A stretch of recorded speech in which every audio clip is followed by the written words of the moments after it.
সামনে একটা নির্বাচন আছে, তুমি তোমার আব্বু আম্মুকে বলবে যে আঙ্কেলের সাথে আমার কথা হয়েছে, আঙ্কেল বলেছে, আঙ্কেল যে আঙ্কেলরা সরকার দায়িত্ব পেলে আঙ্কেল তারেক আঙ্কেলরা এইভাবে এইভাবে আমাদের শিক্ষার ব্যবস্থা করবে।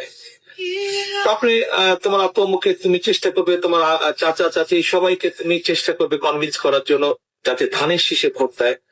আর যদি আমরা না করি তাহলে পরের বার তুমি আর আমাদেরকে ভোট দিও না, হয়ে গেল। প্রথম আকারে আপনি জন্মের একটা বেয়াদবি করছেন আমার সাথে, কারণ পুরো বাঙালি জাতি জানে যে আপনি আমার শ্বশুর লাগে, আপনি আমার এখন আঙ্কেল।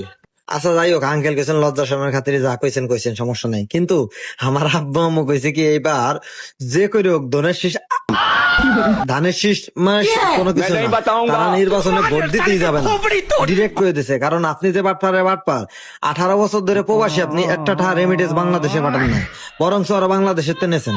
ঠিক আছে, আপনি যে বাসাটায় থাকেন সে বাসাটার দাম সর্বনিম্ন হলে 4,000 পাউন্ড।